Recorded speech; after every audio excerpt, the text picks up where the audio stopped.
All right, welcome to the Chiefs Zone Podcast. Farzin Vasugian here with you on a Tuesday night. Appreciate you all joining me here on this episode. It is going to be a good one as we are going to be joined by former Chiefs wide receiver JJ Birden. Very excited to have JJ on. He's very active on social media, on Instagram, Twitter, interacting with Chiefs fans, and also with his motivational speaking, putting up motivational videos. Kind of gets me fired up sometimes with some of the non-Chiefs related stuff he gets into sometimes, including weight loss, which actually had a hand in my weight loss, and I'll talk to him about that later on as well. My mic sounds distant. Of course it does. That's because I don't have it set correctly. Now we do. Thank you. Appreciate it. Appreciate you all joining me here on this Tuesday night. A lot to get into. Like I say, JJ Birden will join us shortly on this episode of the Chiefs Zone Podcast. A lot to go over with him tonight, especially with the announcement. Well, we haven't received official confirmation from the Kansas City Chiefs on this, but a lot of reports are out there that the Chiefs have hired a new wide receivers coach in Chad O'Shea. What does JJ think about that? And we'll get into that more with him. By the way, tomorrow morning, we'll also be doing an episode of the Chiefs Zone Podcast. So we'll have two episodes tomorrow. The first one will be at 10 a.m. Kendall Gammond will join us. Yes, former Pro Bowl long snapper and former Chiefs Radio Network analyst Kendall Gammond is going to join me. And he's always great with his analysis. So we will pick his brain on the Chiefs and some of their coaching staff decisions that they've made over the last few days. So we'll talk to him about that as well. I do want to spend some time here talking about the Chiefs and just kind of what's expected moving forward and the reactions to Eric Bieniemy. Kind of interesting what we've heard from critics, people who are happy about it, people who are not thrilled about this at all. I kind of think that's interesting and worth kind of reviewing right here. And listen, I'm not here to convince anyone or trying to make anyone change their opinion, but I think this is a good move for Kansas City. So we'll get into all of that here on this episode of the Chiefs Zone Podcast. This podcast is brought to you by SeatGeek. That's where I go to for all of my sports ticketing needs, concerts, whatever it is you want to attend. SeatGeek has it. If you're a new SeatGeek customer, all you have to do is enter my promo code Farzin and you save $20 off your first order from SeatGeek. Whatever it is you want to attend, sports, concerts, any event that's on SeatGeek, you pick your tickets at checkout. New customers, don't forget my promo code Farzin. Use that, $20 off your first order from SeatGeek.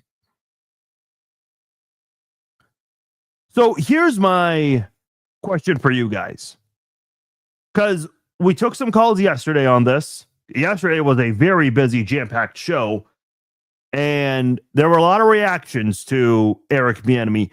And I did a poll question on all of my social media, asking people what they thought of the Eric Bieniemy return. And I haven't had a chance to look the final numbers on that. I know for X, it stays up there for about 24 hours, I think. I'm trying to see if I can recall. So here is on Instagram, 92% of you were pleased that the Chiefs hired Eric Bieniemy. Usually, just the way it feels like, it felt like a lot more people were not satisfied. So 92% on Instagram. Let's see. What is the poll on X? 72%. That's 400 votes on X. 72% there. I don't know what it is on Facebook. But it seems like the majority now are happy. And I see a couple of you guys saying this right now in the comments. A lot of people are glad that it's not Matt Nagy. And for some, it's an extra bonus that it's Bieniemy coming back. Look, here's what I'll say, and I'll get into Nagy. I see a lot of you guys asking about where's Nagy going to go next? Could he still come back to Kansas City? Here's my thing with Bieniemy. Sure, there was that rumor a few years ago that actually got some national attention regarding Eric Bieniemy's relationship with Andy Reid and Patrick Mahomes. There was that one sideline incident where Kelsey wasn't happy and he shoved Bieniemy. And then 20 seconds later, they hugged it out. And I'm glad on the broadcast they showed that. Sometimes they don't show the aftermath where they make up. But they showed that now, and I was glad to see that. And then there was that Colts game in 2022 where Mahomes and Bieniemy were going at it. Not necessarily, they didn't look like they wanted to hurt each other or get in each other's face, but they were talking for a long time right before halftime. And Andy Reid had to get between the two. A couple other people got in there to separate them. There was all of these rumors about what happened at halftime in the AFC Championship loss to the Bengals, and apparently something happened in the locker room then. I think some of this stuff is over exaggerated. I really do. Look, at the end of the day, sure, maybe Bieniemy yells more at players, and I guess that's heavily frowned upon in 2026 for these athletes. But my whole thing is this: what matters at the end of the day? You got to find ways to win. If you watched the Last Dance and how they covered that Chicago Bulls team and that story they told, it looked like it was all perfect, but it wasn't. Listen, even during the Patriots dynasty run, there were all of these rumors about Brady doesn't like Kraft doesn't like Belichick doesn't like anybody. There were all of these rumors that came out of Foxborough. And I remember the Patriots issued a joint statement from Belichick, Brady, and Kraft, basically rejecting all of the rumors that were out there. To me, it's like, I think Kansas City needs this. And I'm seeing all of these responses. We need someone younger. We need young blood. We need something new. Okay, something new from Matt Nagy? Sure. By the way, there's a clip that's going viral right now from 2021 that's resurfaced. It's Travis Kelce, and I think it's the week of the Bengals-Rams Super Bowl on ESPN. Kelce was a guest on there, and they asked him about Eric Bieniemy's role with the team. And Travis Kelce, because I think they mentioned, hey, he's not a play caller, so what does he do? And Kelce mentioned that this is the guy who runs the meetings. This is the guy who creates a strategy. So sure, the offensive coordinator of the Chiefs, whether it's Eric Bieniemy or Matt Nagy or Doug Peterson, they're not the play callers on game day, but they have a big responsibility putting together the offensive game plan. Like I told you guys for a couple of weeks now, because this has been a discussion about who the next offensive coordinator is going to be, and it sounds like it's going to be Eric Bieniemy, presumably. The offensive coordinator is not just some hype man or a cheerleader on the Chiefs sidelines. I mean, this is someone that still has... Now, what exactly do they do during the game? That I can't say for sure. And maybe we can talk to someone that might have a little bit of an insight there. But this whole thing, like, here's something that bothers me. Whenever, I've said this millions of times, whenever things are clicking for the Chiefs offense, everyone is praising Mahomes, Kelce, Andy Reid, and whoever else is on the field. Nobody gives kudos to Matt Nagy or to Eric Bieniemy. When things go wrong, Patrick Mahomes, Travis Kelce, Andy Reid, those guys are all above criticism, or at least they have been over the years. I know Andy Reid's been more under fire now by the fan base than ever before, but no one wants to give Bieniemy or Nagy credit when things work, and when they don't work, a lot of people are so quick to fault them. That's never made sense to me. So sure, whatever happens on the field, you can put it up to play calling. Fine. But let's keep it consistently that way. The offensive coordinator still has a big responsibility with the team, especially during the week, throughout practice. And look, here's something, and I'll get into this with JJ, and I'll also ask Kendall Gammon this tomorrow. my thing with the coaches is that if one player is dropping passes, okay, it's on that player. The onus is on him to get better. But if it continues to happen, okay, you got to either change up how you're trying to help him overcome this issue, or you might need to cut ties with him. Now, when the entire receiving room is responsible for the drops, it's like, okay, I'm sure it's been addressed by the coaches over the last 3 years, but it wasn't addressed well enough. I don't expect NFL teams to teach a quarterback how to throw a football. I don't expect an NFL coach to teach a receiver how to catch a pass. I don't expect offensive linemen to be taught how to block. Sure, there might be certain techniques they go over, but in general, like, you're not going over fundamentals with them. You're going over scheming. You're going over routes. You're going over play designs with them. But when these issues come up, it is up to the coaches to find ways to find why is it happening? That's number one. How do we tackle this? And how do we nullify it? They never did that. The drops were an issue. And I've had some people tell me,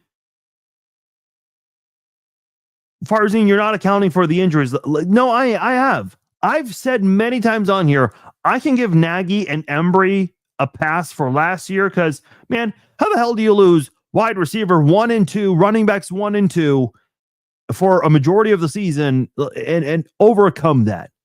And I thought the Chiefs did great, all things considered, in 2024. Not a lot of teams would have been able to overcome that. Hell, the Lions had a bunch of injuries on the defensive side of the football, and they also won 15 games last year with the number 1 seed. Oddly enough, both teams were healthier this year. I know towards the end of the season, the Chiefs weren't healthy, but their season was already over by then. And both the Lions and the Chiefs took big steps back this year, which was surprising. But I think this comes back to, the Eric Bieniemy and Adrian Peterson video. Yeah, Matthew, I know what you're referring to. It's basically Bieniemy like telling Adrian Peterson, don't talk back. Listen to he doesn't say this word for word or even close to it, but he's basically saying, hey, listen to what I have to say. I'm the coach. Hear about my criticism and get back on the field and do it. And Adrian's trying to, justify himself, which, a no-nonsense, hard-nosed coach like Eric Bieniemy does not want to hear why you did not understand the assignment. He just wants you to hear it, correct it, and go do it. That's it. And look, I'm good with that. Treat Patrick Mahomes the same way you would treat Chris Oladokun. I'm good with that. I don't need Patrick Mahomes to be coddled. I don't need the offensive coordinator to take the quarterback out to high school football games as a bonding experience. I don't care about any of that stuff. Listen, there are 53 guys in that locker room. A lot of them have different political views. A lot of them have different hobbies and interests. On a Friday night, some of them might be out and about. I remember years ago, before Kelsey became a superstar, essentially, Kelsey would be out and about in Westport, drinking, having a good time with fans, rubbing elbows. There are some athletes that stay away from that kind of stuff and just stay at home. And that's totally fine as well. As long as you're not getting in trouble, that's the most important thing. So listen, you're not going to see eye to eye with your 52 other teammates and the 10, 15, 20, 25 coaches that are part of that organization. You're just not. Sometimes Bieniemy may say things that a player might not want to hear, but he needs to hear it. He absolutely does. So, yeah, and I appreciate Matthew bringing up that example of the Adrian Peterson video. It's like, it doesn't matter if you're the best player on the team or if you're the 53rd player. If there's criticism, you got to hear it. You're going to be treated exactly the same. I know Belichick, he was on Tom Brady's podcast a few years back, and Belichick even shared a story about, in the film room, he would rip up Tom Brady in front of the entire team. He didn't care that this was the legendary and the eventual 7-time champion Tom Brady. If Tom Brady screwed up, Tom Brady had to hear it and do it in front of the entire team. I like that style. I think we've got to drop, because anytime I criticize Mahomes for a bad game or I criticize Kelsey for a bad game, some of you guys do a really good job of mistaking that as, okay, he had one game, let's all turn our backs on him, when that's not at all the message. Listen, you can be critical of Mahomes and Kelsey when they have a bad game and still be a fan of theirs and still appreciate what they've done for the organization. Listen, it's a lot like Josh Allen. Like, I know Josh Allen. Everyone knows Josh Allen has really made the Bills relevant over the last several years. But if you are a Bills fan, you have to be completely honest. Josh Allen owns a big part of that loss on Saturday. You can still be, that doesn't make you a terrible fan. That doesn't make you a fair weather fan, which is honestly one of the dumbest things I've ever heard. Whenever fans are being honest about the outcome of a game, oh, you're criticizing your own favorite players. No, that is a dumbass thing to say. You've got to be honest in this world. And Josh Allen was bad. If you're a Bills fan and you point that out, that doesn't make you a terrible fan. You're just simply being honest about the outcome of a game. So this is just one of those situations where I think if people just give it time, I think you're going to see a better offense this season. Is it going to rank top 6? Can't say that for certain right now. But if I had to bet right now, will it be a top 6 team in total points and total yards? You know what, man? I'll put my money and say yes. On January 20th, 2026, I will tell you that the Chiefs will be a top 6 team. And I say top 6 because in the 5 years Bieniemy was the offensive coordinator, the Chiefs ranked in the top 6 in total points scored and total offense, total yardage, basically. So that is what Kansas City needs. Because listen, this defense, the last 3 years, they've been in the top 10 in points allowed and yards allowed. Now, this past year wasn't the greatest year for the defense in terms of total sacks and forced turnovers, but they didn't surrender a lot of points. They didn't give up a lot of yardage compared to most teams out there. I mean, hell, look at the Broncos. They scored 30 points in regulation. The Chiefs, when they played the Broncos on the road, I think they only allowed 22. And the Chiefs certainly should have scored more than that. In the Christmas meeting, and I don't remember the score to that Christmas game, was it 19-13? And the Chiefs had some guys out in that game, most of them on the offensive side of the football. But, for a team that, let's be honest, they're kind of dejected by that point because they're losing players to IR and they're already way out of it.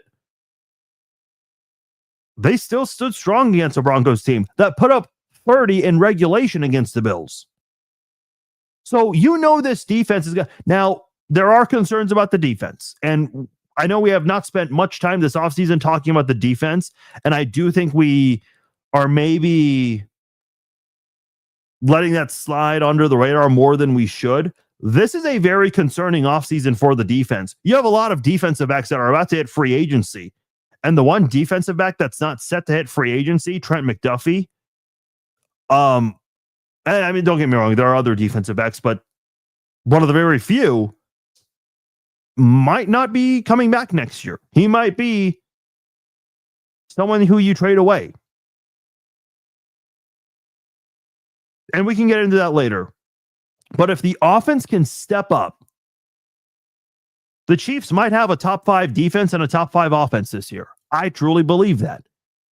I think bringing Eric Bieniemy back is the first big step.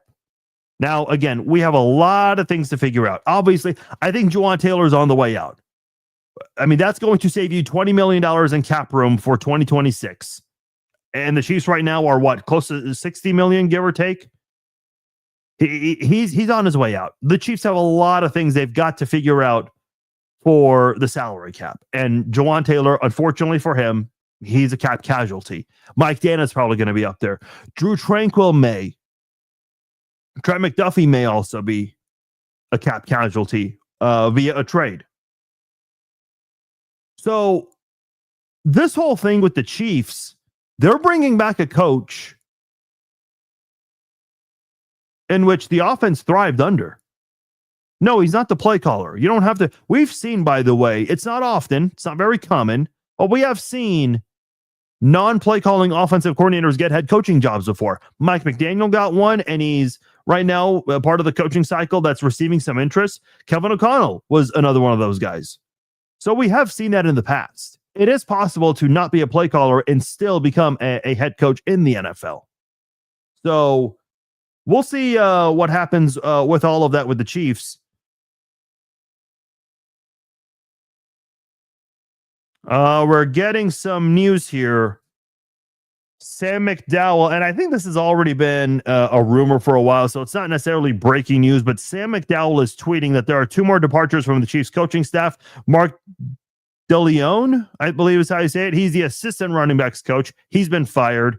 And Kevin Saxton, an offensive assistant, is also I don't know if their contracts expired or if they're fired, but they're no longer on the team, to be clear. So that is, I hope they can keep Drew Tranquill as well. His contract isn't bad. It's actually very team friendly.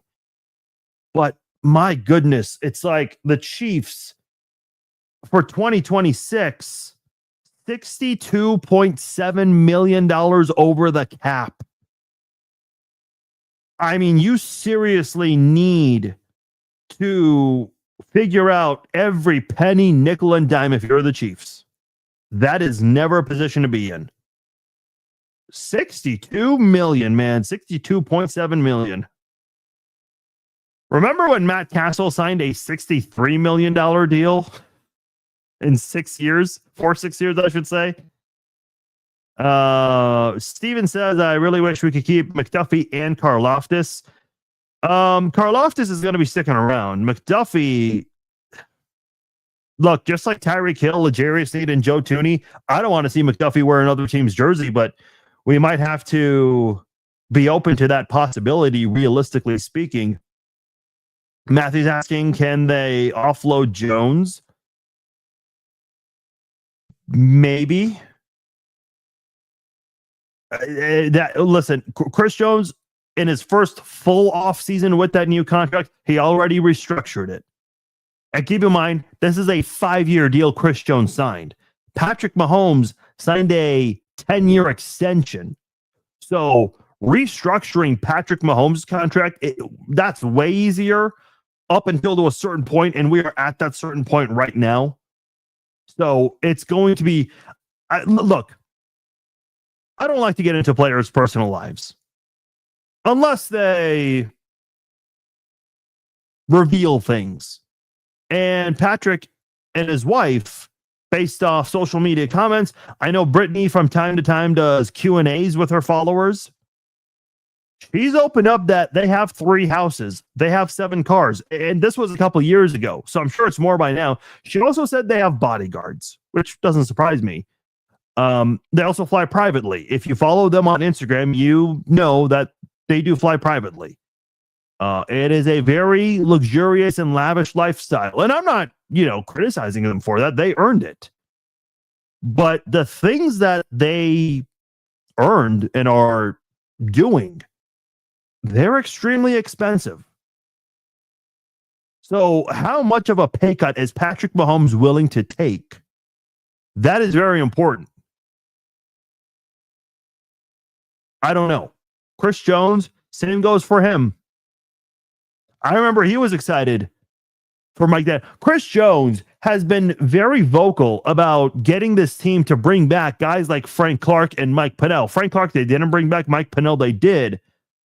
But if you're Chris Jones, and if it really matters to you to bring back guys or bring in key free agents, Mahomes and Jones are going to have to take a massive pay cut. Will they? I don't know.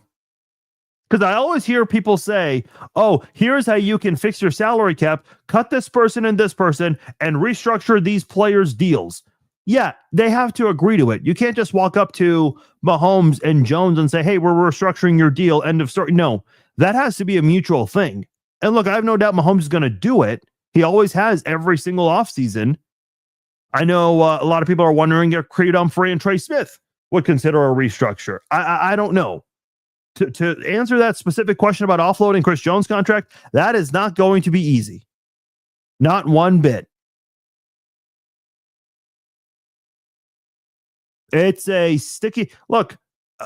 10 years ago, the Chiefs did not have these issues. 10, 15 years ago, I mean, I'm talking mostly pre-Andy Reid. The Chiefs didn't even have anyone or not many players at all worth paying that much money to be in a spot where they were in a bad situation with the salary cap. Listen, let me pull up the Cleveland Browns.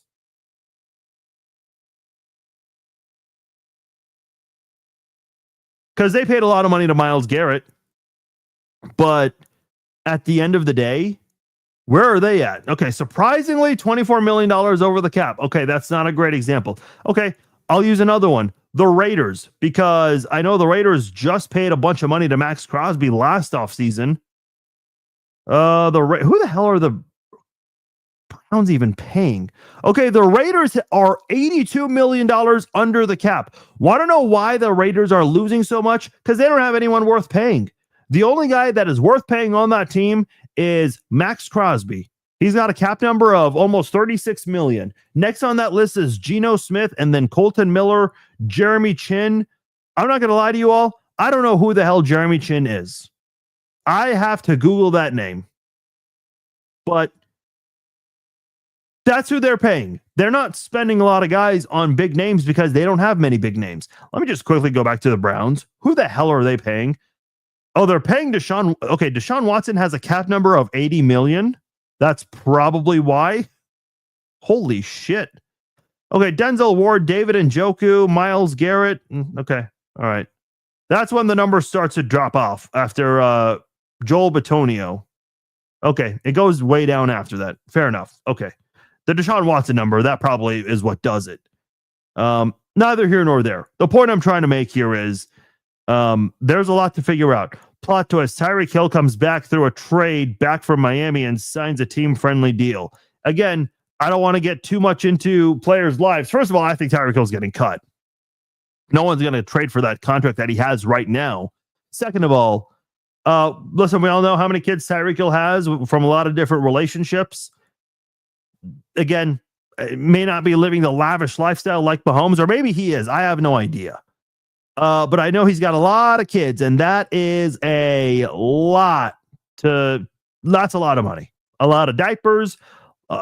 Kids grow, so you got to keep getting new clothes, and then eventually they go to college. And by the time they go to college, your career is probably going to be over with. So, man, you got to hope you have a lot of money. Like, listen, if I was in Tyreek Hill's shoes, I don't give a damn about a championship. I've got to make sure I get every dollar possible for the remainder of his career, especially coming off a torn ACL. That is not going to be easy at all. You don't know who JJ Birden is. You'll get to know him real soon. JJ is a really nice guy. He's been on this podcast before. He's got a very busy schedule, so I really do appreciate him making time to come on here.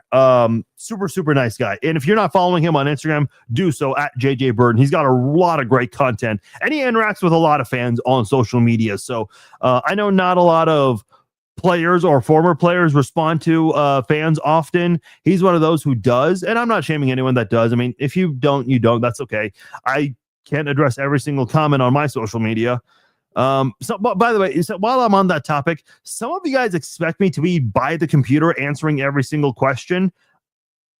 Look, I get hundreds, sometimes thousands comments daily across all social media. If you truly expect me to be by the computer, just answering your question right away, I've got nothing for you. That's all I have to say. I just have to get that out because that criticism of me comes up from time to time. By the way, speaking of criticism of me, I was talking about Eric Bieniemy and Chad O'Shea and how I was talking about this could really help the wide receivers, the young wide receivers on this team. And this is specifically the post I am referring to here. Because as you can see, I put out some of the young wide receivers. Obviously, Tyquan Thornton's not under contract right now, but I still put him in there, hoping that he comes back. You can see Rashee Rice is in there. And I got a couple of comments, people saying, oh, you're just dismissing the domestic violence accusation or whatever. And I responded to one person on this. And I said, look, I'm not dismissing that woman's claims, but I'm also not going to take her word for gospel. I'm not going to run with what she's claiming, because I saw this with Tyreek Hill and I saw this with Xavier Worthy.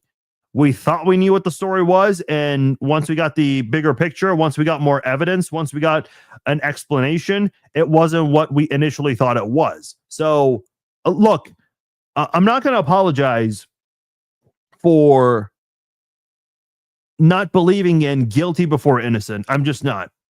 And if you don't like that about me, hey, the unfollow button is up top. You guys know me. I will never beg anyone to keep following me. I will, in fact, encourage you to unfollow me if you don't like that. And then the person I responded to basically was shaming me, saying that I need to believe women. Look, I personally know someone who has been falsely accused of things. And I think a lot of people might know someone that's been falsely accused of something like this. So I'm not dismissing her claims, nor am I going to believe her. I have no reason to do either one. Like I said with the Tyreek Hill and the Xavier Worthy situations, I thought I knew what had happened. I think a lot of people felt that way. And then once we saw the additional information, it was not the story we thought it was. So I don't want to find myself in that situation again. So do I think it needs to be looked into? Yes. And I believe the NFL said they're looking into it. But for the time being, there's no evidence of him doing what he did. And by the way, she took down the Instagram post. Who knows exactly why? But if there's any concrete evidence of him doing what he did, sure, then I'll make I'll let my voice be heard. I will certainly speak on the situation. So again, I'm not a guilty before innocent guy. So I had to get that out there because a few people, not a lot of people, a majority came to my defense on that. And I appreciate that. And not that I need people to come to my defense, but that was appreciated. I'm just not going to book someone guilty until there's evidence of it. So we'll leave it there. I'd rather have Thornton back over Hill. I agree, Christopher. More so because Hill's coming off that injury and he's older. And even before the injury, listen, I know Tyreek Hill has been running like a cheetah, hence his nickname. And he even does it in all these pre-snap motions. He looks like he's gotten slower. I mean, he's still faster than a lot of receivers in the league today, but I genuinely wonder how much Tyreek Hill has left in the tank, because you can tell he exerts a lot of energy. He did it as a punt returner for a little bit and as a wide receiver, sometimes playing running back, more so earlier in his career than now. I mean, he is always going full speed and destroying defenses. I just wonder how much he has left. Tyquan Thornton, no, he's not a rookie. He's not in his first or his second years. But this is somebody who has not been used much and has plenty of tread left in those tires. Plus, he is a little bit of a taller receiver for a guy with his speed. So I'd like to see them bring, if I had to pick between one, give me Tyquan Thornton. He's younger and he showed a lot of promise in the first 3 games. It's extremely frustrating how underutilized he was. Like, I get Worthy and Rice returning, but you don't just damn near nullify his playing time. That made no sense.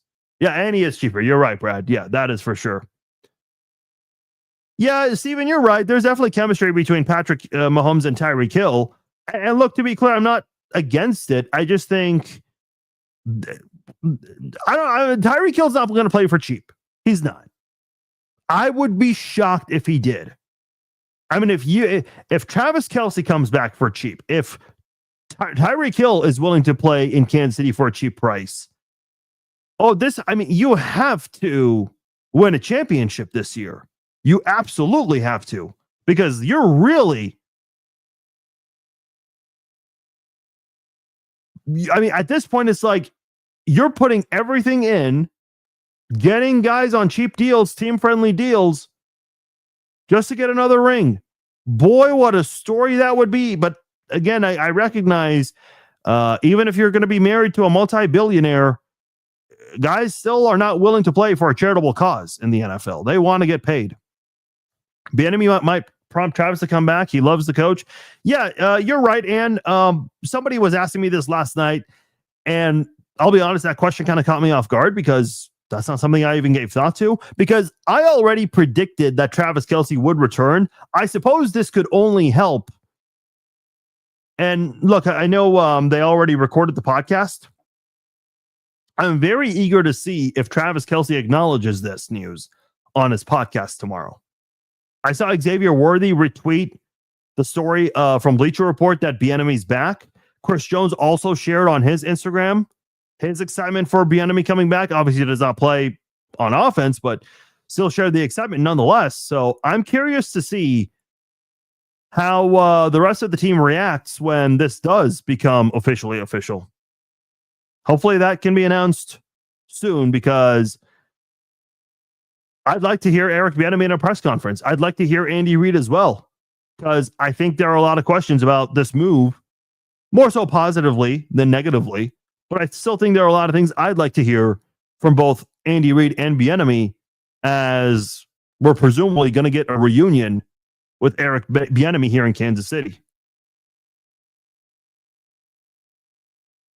Playoffs, let's go. DraftKings Sportsbook, an official sports betting partner of the NFL, makes every moment feel bigger. In the postseason, the game shifts fast, and with DraftKings live betting options, you can stay right in the moment. Make every moment matter this NFL postseason with DraftKings. And as you know, it is Championship Sunday this week. I'm going to give you my biggest game for Sunday. I'm going to go with the NFC Championship game, Rams, Seahawks, division rivals. This is going to be a good one. Obviously, it's going to be their third time playing each other. The first time, the Rams won by 2 points. The last time they played was that epic Thursday night football game in December. That was when the Seahawks won by 3 in overtime. Obviously, both games came down to the wire. This one won't be any different. Plus, DraftKings has your back with early exit protection, meaning if the player in your NFL prop bet goes down in the first half, you will still get paid in cash. With DraftKings, you're covered through the entire first half,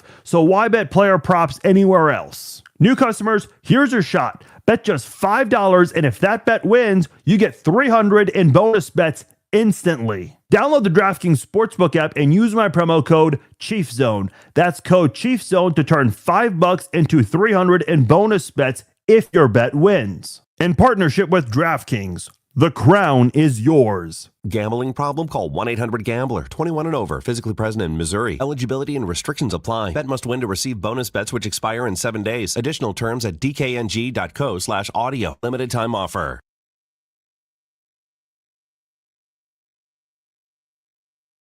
All right. Like I said at the beginning of the podcast, very excited to bring back on a good friend of the show, former Chiefs wide receiver, and also a former Oregon Duck, had a successful college football season. Excited to have him on the show. Welcoming back JJ Birden here on the Chiefs Zone podcast. JJ, how are you, sir? Thanks for coming back. How have you been? I'm doing fantastic, and thanks for having me back. Yeah, it's been a while. It's been a couple of years. It's funny, before we started, you and I, we were chatting, and I was just, because you mentioned what time zone you're in. You're in Mountain Time Zone, and for whatever reason, I was thinking you were further, because you went to Oregon, and I thought for sure you lived in the Oregon area, and I forgot. You told me a long time ago you're in Phoenix. I always get thrown off by the time zone in Phoenix. Always. Yeah, we're the very few states who does not change the times, for daylight saving times, but it just automatically, half of the year we're Mountain Time, half of the year we're Pacific Time. Oh man, that would throw me. I listen. I always get confused because whenever I schedule a guest and they're not in the same time zone as me, if they're an hour or 2 hours behind, I'm always thinking 2 hours ahead. So that always throws me off too. So no, it's always interesting though. But hey, there's a lot to get into with you, and I really want to get into the Chiefs and all this stuff. But of course, we had the national championship game that took place last night. I know you're big on college football. I know Oregon had a really good season, came so close. They played Indiana, and Indiana ended up winning, having a perfect season. I'm curious what your thoughts were on what we saw last night. Well, first, I mean, once Oregon was out of the mix, my focus was Indiana. I've really marveled and admire that team, their organization, their program, because Indiana is for years, they're known for basketball, not football, but to watch the evolution of that team. And then the underdog feel, which I can relate to, and from the coach to the quarterback, it was really nice to see, them pull off something that nobody thought they could do, have that perfect season like they have. I think this one had a lot of interest from Chiefs fans because on the Indiana side, you have Fernando, who's going to end up probably going to the Raiders. And on the other side of it, there's Reuben Bain Jr., who is a beast. I mean, that guy looks like a truck who's just about to run over anyone in his way. And Kirk Herbstreit mentioned on the broadcast how the offensive tackles were struggling last night because of him. Man, I'm telling you, if he's available at 9 when the Chiefs are picking, I don't know how you pass on that guy. Yeah, there might be other needs the Chiefs are going to probably address, but they do need some help on that defensive line. I don't know how much thought you've given the draft and the Chiefs picking at number 9. It's the earliest in the Patrick Mahomes era, that's for sure. What are your thoughts on what the Chiefs might do at number 9? Yeah, my first thought is to fulfill an immediate need, and I'm thinking tackle, running back, and it's kind of like who's the best available player. That's where what you just said comes into play is when you get to 9, you literally have to draft the best athlete available. And sometimes that might not be a position you really need, but the guy is too good to pass up. So it's like, who's going to be available? And my perfect, I guess, choice, I want to tackle. I want them to really work on that offensive line. I think they have to invest in protecting Patrick Mahomes because if you can protect a great quarterback, the team's always going to do well. So that's what I would like to see. But there's that running back from I think it's Notre Dame that looks pretty good too. Your teammate Tim Grunhard, he has been advocating for the Chiefs to get him. Yeah, I think that I could see that happening if we can get a top running back that can really command the attention and be a dominant player like he may be. Hey, you got to grab him. You got to take them if they're available. Well, let me ask this because I think there is this preconceived notion that because of Clyde Edwards-Helaire and how things did not work out when he was in Kansas City, that the Chiefs might be a little gun shy of maybe going for a running back. Do you think they might be hesitant about picking Jeremiah Love at 9, or do you think if he's there, hey, no question about it, you get him? I think if he's there, you get him. He's a different type of back than Clyde was, built different, size, abilities, and so forth. But again, I think as we get closer to the draft, because I'm curious to know who are the top tackles. I'm going to keep saying, who's the top tackles? And whoever the top tackle is he more valuable than picking up a guy like Jeremiah who's available? So it's just, we'll see as we get closer, right? Obviously, Oregon had a really good season. I'm curious what you thought of their season up to when they got eliminated against Indiana. Yeah, they had a great season.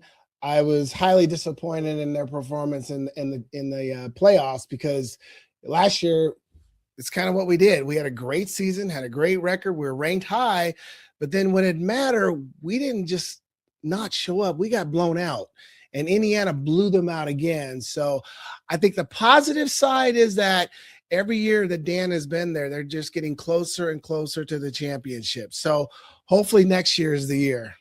I think you told me a couple of years ago, wasn't there a concern that he might leave Oregon for a much bigger opportunity? And I think he had mentioned something to you about how he went to William Jewell and, going to a bigger place is not really all that glamorous for him. Is that the same coach there at Oregon? Yeah, that's the same coach. And I like that aspect because as he shared with me, hey, I went to William Jewell. That's not my dream coaching job. Oregon, coaching Oregon, this is my dream coaching job. And so personally, I don't see Dan leaving for a while, but I think, and the fans hate when I say this, but he's going to go to the NFL at some point. Now, whether that's 5 years or 10 years, I believe he will, but I hope he just stays there for a while. And let's get some championships in there. What'd you think of Patrick Mahomes putting on that Oregon jersey? I liked it. I like it because, Oregon has a soft spot with me, and so does Kansas City. So to see Patrick Mahomes, who's the Kansas City Chiefs quarterback, wearing my alma mater jersey, I like that. They lost a bet to a rookie of all people. Like, come on, man. How does a rookie just make the MVP of a 3-time Super Bowl MVP do that? I've never seen that before. Yeah, I know. I hear you. Speaking of Patrick Mahomes, obviously this was not a good season. It was a disappointing season with the offense. A lot of talk on the coaches. Now, Matt Nagy, his contract expired. He didn't get the Tennessee Titans job. Presumably, the Chiefs have hired Eric Bieniemy. They also hired Chad O'Shea, who got his NFL start in Kansas City as a volunteer coach. He won 3 Super Bowls with the New England Patriots as a wide receivers coach, made his way back to Kansas City, it seems like. And I'll say this, JJ, because obviously we talk about the quarterback. We talk about the head coach. We also talk about the coordinators as well. I've done this podcast since 2007. Over those years, I've never seen people give so much attention to the wide receivers coach or any positional coach in Kansas City for that matter. And I know Embry did a press conference a couple of years ago that drove a lot of people nuts. And people wondered what the drops, that happening at the same time. They changed offensive coordinators and receivers coach, if maybe that had an impact. I'm wondering with Bieniemy and O'Shea coming in, how much of a difference do you expect from the offense and specifically the wide receivers? One, I think this is a case where change is good. I mean, we've had a great run, 10 years in a row. We're just, we were the team, and mentally that's hard to do. So this season really didn't surprise me because it's hard to be up every single game and every single opponent is bringing their best. And at some point, I figured this would happen. But the beauty of it is we still got Patrick Mahomes. He'll come back 100%. But I think some changes is good. Having a fresh face in there, a new voice in there, a new philosophy, I think is good for the team. So I like that they made the wide receiver coach change. Now, I'm one that I never blame the coaches because I know the coaches do their job. They game plan, they put in the schemes, they coach the receivers, but coaches coach, players play. And the fault of the wide receivers is really on them. But somebody has to be blamed. It looks like it's a wide receiver coach, but bringing a new voice, I think, is good. And I'm excited about EB being back there because as a football fan, I know that we don't know what happens on the inside. We can kind of guess, but we really don't know. And I'm thinking that if they're bringing EB back, Eric Bieniemy back, that means that guy was doing some things that we don't know about that was positively impacting the team. And that's why they're bringing him back. So I think it's a good move. I want to get your comment about EB, but I also wanted to touch on something you mentioned with the coaches coaching, players playing. I get all of that. Here's my one thing. If it was just one wide receiver dropping passes consistently, I'd be like, okay, that's on the player. I remember Justin Ross. Everyone thought that was a big steal for Kansas City. He barely played. And in 2023, when he got involved, even he was dropping passes, like the entire wide receiver room. I'm sure, as you said, I'm sure coaches have addressed the drops over these last 3 years, but perhaps maybe not well enough. I'm curious what your thoughts are on that. My thoughts are this. When you make it to the NFL, catching the ball, that's not a concern. That should never be at that level. Catching the ball is second nature. Now, why a receiver at the NFL level is dropping the ball, I can't put that on the coaches because, a coach can coach a receiver so much when it comes to catching the ball. They already know how to do it. So I'm going to put the blame more on the personnel department who picks the players, who brings these players in, because if they don't see some flaws in their games and maybe seen habits like this in the past, that's on them. So I'm not quick to say that responsibility is on the wide receiver coach because every team I played for, when I got to those teams, the wide receiver coaches were teaching us all these other things about planning it. It was never, here's how you catch the ball. They should already know how to do that. As far as Eric Bieniemy, there have been a lot of mixed reactions to this, which is a little bit of a surprise to me because when he was the offensive coordinator, the Chiefs were top 6 in total points scored and total offense. And that 2022 season, the first year without Tyreek Hill, Mahomes had the record for total yards, passing and rushing yards, 5,600, won league MVP almost unanimously, and went on to win Super Bowl MVP. But I think there's also this reaction that, hey, it doesn't really matter who the offensive coordinator is because at the end of the day, Andy always calls the plays. I don't know if you've ever been on a college or an NFL team where the offensive coordinator isn't the play caller.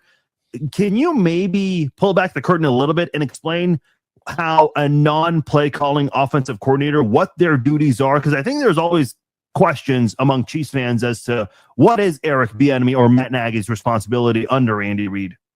Yeah, I think that's a good point because it's kind of a unique situation. I've been on both sides. I remember when I was in Cleveland, Marty was calling the plays. You know, we had an offensive coordinator, but Marty was calling the plays, and then I've seen it where he didn't. But here in this case, even though Andy takes the lead in the decision-making and the play calling, an offensive coordinator still does so much from a strategy standpoint, from a game time preparation all week, preparing, analyzing, making sure they have the right plays against the right coverage, and really putting the game plan together with Andy Reid so they're on the same page. And that's one of the things that Andy said about Eric Bieniemy that I never forgot. He said something about how one thing you guys don't know about is Eric is one of the best guys I've been around at analyzing defenses and helping me choose the right offensive plays and right offensive schemes we're going to use to attack a defense. And I never forgot that. And that kind of goes back to the point I was saying earlier that we don't know what Eric does behind the scenes, but he's apparently doing something right that benefits that offense.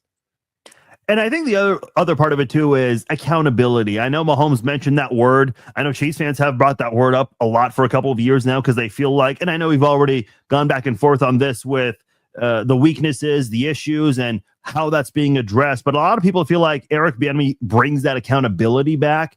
I know I don't want to call it a criticism. I know LaShawn McCoy has been vocal and heavily against him in the past, but everyone else has always had good things to say about him. But I guess he yells more than the average coach now in the NFL these days. I'm curious what your thoughts are when people bring up how Bieniemy is able to hold guys more accountable.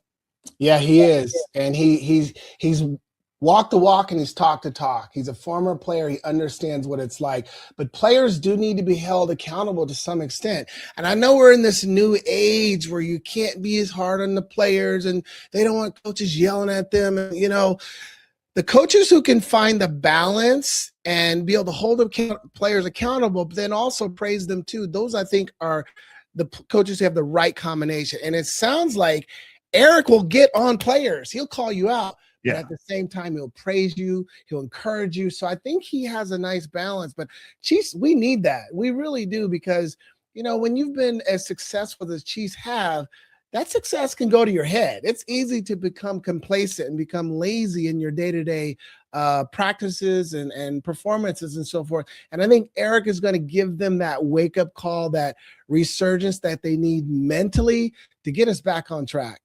Yeah, that's my thing too. It's like, yeah, I know there was that rumor about Mahomes and Bieniemy not getting along, and there was a couple of games where I guess Mahomes and Bieniemy were going back and forth. Andy had to get between them.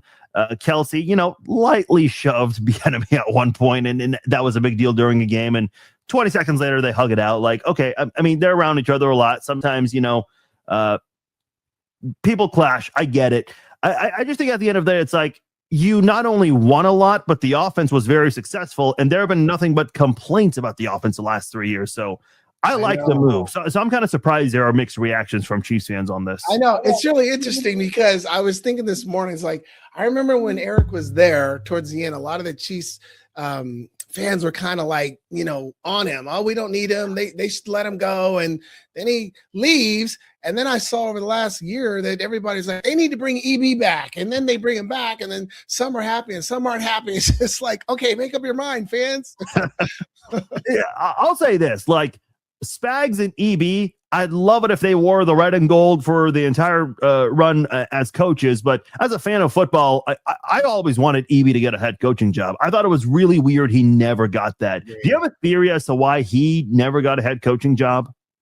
I don't. And that's kind of one of those things again. Here you've got a player who's clearly qualified, but there's something behind the scenes that's holding him back. And I don't know if it's his history. Yeah. I don't know what it is, but he clearly is qualified to be a head coach. And maybe he comes back here and he helps resurrect the offense, and he gets a chance to finally maybe be a head coach in a few years. My theory was because at the time he was surrounded by Mahomes, Kelsey, Reed, and also for a majority of the time, Tyreek Hill, Sammy Watkins, a lot of great players here, that I guess teams were maybe hesitant to give him a job. I'll say this. If the Chiefs offense reverts back to what it once was, I think that builds his case even more to actually get a head coaching offer this time.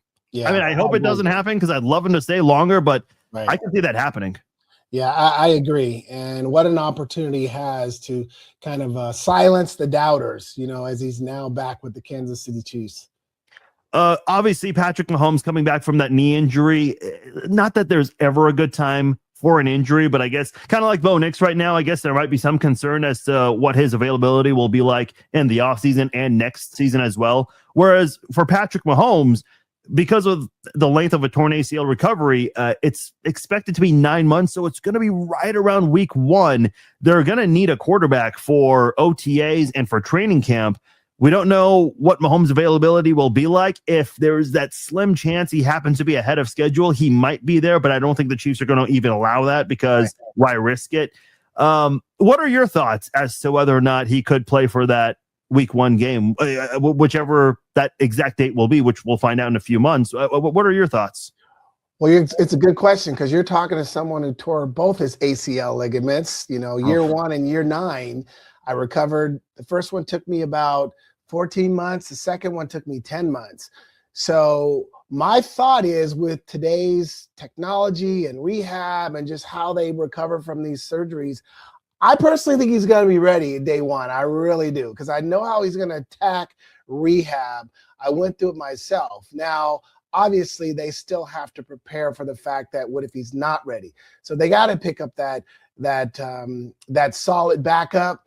Maybe they already have him. They put a couple other guys on the rosters, but they got to have someone ready. But I'm telling you, and some of the Chiefs fans got on me. I said, I'm telling you, he's going to be ready. I've torn my ACL. He'll be ready. Do you have a prediction as to what Travis Kelce might do? Yeah, my prediction, I don't know Kelce personally. I've met him once, but he's coming back. And I'm going to tell you why I think he's coming back, because I don't think he wants to end his career on this note where they sucked this year and Mahomes' buddy gets hurt. I don't think he's going to walk away. I see him playing one more year and be a part of this resurgence of the Chiefs. And obviously when Mahomes is healthy and ready to go again. JJ, before we go, I know you do a lot of public speaking. For those who may not be familiar with some of the stuff you do off the field with motivational speaking, as a keynote speaker. And if people want more information, it's jjbirden.com. Birden is spelled BIRDEN.com. Give us a little bit of a backstory. What are the stuff that you do off the field? Yeah, absolutely. Yeah, no. So once my career ended, I kind of dabbled in a couple of different things, but I always knew I wanted to coach or teach in some capacity. And that's what led me to becoming a professional speaker. And as I learned more about the uniqueness of my NFL career, being a walk-on at Oregon and playing 9 years at 5'10", 157 pounds, I knew I had something unique that I could really teach others, whether it's the business world, family life goals, whatever, just some of the things that help me make it to the highest level and stay at the highest level, and what it's going to take for you to achieve your goals. So I've been able to create this platform that's given me the opportunity. I've done it now about 175 keynotes with different companies throughout the world, but I'm excited about this next phase because I released a new keynote called Beat the Coverage. I have a whole brand new message now that's going to really help me share with everyone, what does it take to beat the covers? That means anything standing between you and your goals and your objectives. I've been seeing some of your Instagram posts. I know you do a lot of traveling, and the hotels you stay at have a lot of great gyms, at least from what I've seen on your Instagram. And hey, that's motivated me a little bit. I lost 50 pounds last year, not at my goal yet, trying to get there. But I see you doing some, some exercise motivational videos as well on your IG. Yeah, and I got to give you a shout out because I've been watching you and great job. I mean, I love seeing people make that transformation because I know it's not easy. And one of my businesses I've been involved in is Isogenics. It's a health and wellness company for about 13 years. But I got involved first for myself. I wanted the nutrition. I wanted to stay healthy. And it's one of the things I use today. But the point is that when I'm traveling, I try to just keep living that healthy lifestyle, not using the fact that I'm traveling as an excuse, so just working out, being active, trying to eat healthy is just one of the ways that I can do that. Yeah. I've always got the questions like, what advice do you have for me? What's the secret? I'm like, there's not really a secret. For me, honestly, it was laziness and just, listen, I get it. You're busy. I'm busy. We're all busy. You got to put the time and effort for it. That to me is a big one. The other big one is be extremely patient. For anyone that's looking to lose 20, 30, 40, 50 pounds, it does require a lot of patience. Everyone wants that instant gratification, and it doesn't happen that way. Yeah, that's life. And that's a great point. I try to tell people have long-term vision with a long-term commitment. It's not a sprint, and it's an endurance race. And like you've just shared, as long as you stay in it, as long as you stay consistent, as long as you stay committed, you'll eventually get the results you want. If you want more information, jjburden.com. You can also follow him on social media at jjburden. Hey, JJ, it's always great talking to you. I like all the stuff you're putting out there on social media. Appreciate you taking time for us, and hopefully we can do this again down the road. No, thank you, too. I appreciate you having me, and keep up the good work. I appreciate it. Thank you, JJ. You as well. All right, there you have it. Off he goes. Former Chiefs wide receiver JJ Birden joining us here on the Chiefs Zone podcast. A big shout out to him for making time for us here on the Chiefs Zone podcast, especially with his busy schedule, traveling and public speaking, all of that stuff that he's got going on in his life. So big thanks to JJ joining us here on the Chiefs Zone podcast. Hey, before we get out of here, quick little announcement on the podcast. So tomorrow morning, 10 a.m. Central Time, we'll be doing an episode of the Chiefs Zone podcast. Another former Chief will be joining us, former Chiefs Pro Bowl long snapper and Chiefs Radio Network analyst Kendall Gammon will be with us. Very excited to have Kendall on. He joined us, I think, about a year ago this time. So excited to have Kendall back on here. He's been very active in the community as well. And he does a lot of analysis work on KCMO Talk Radio, NA10, other networks as well. So we're going to have Kendall back on here tomorrow morning, 10 a.m. Central Time, to talk some Chiefs, kind of pick his brain. And he's got a connection to Chad O'Shea because he was on the team when O'Shea got his start in the NFL with Kansas City in 2003. So we'll talk to him about Chad O'Shea and maybe what's expected, especially with the development of wide receivers from the new wide receivers coach of the Kansas City Chiefs, Chad O'Shea. So very excited to talk to Kendall. That'll take place once again tomorrow morning, 10 a.m. Central Time. I know we normally don't do morning podcasts. So yes, to be clear, there will be two podcasts tomorrow. One will be Wednesday morning, 10 a.m. Central, and then we'll come back on several hours later at 7 p.m. to do our traditional Wednesday night podcast. So that is what you have to look forward to tomorrow. So double the amount of the Chiefs Zone podcast. I'm sure you guys will never say no to that. All right, that'll do it for this episode of the Chiefs Zone podcast. I appreciate you all joining me tonight. If you enjoyed any part of this podcast, please let a friend know, invite them to the fun we have here on the Chiefs Zone podcast. Let them know about it. Let them know what they've been missing out on. Let them know it's never too late to join in on the Chiefs Zone podcast. And if you miss any part of the show, it'll be archived very shortly on Facebook, X, YouTube. So if you guys missed any part of that, please check it out on the archive version, also on the audio versions on Spotify and Apple. All right, that'll do it for this episode. Once again, our big thanks to JJ Birden, former Chiefs wide receiver, joining us here tonight on the Chiefs Zone podcast. And thanks to you for tuning in to the live stream as well as the archive version for those who listened then. Thank you all again. I will talk to you all tomorrow morning. Peace out.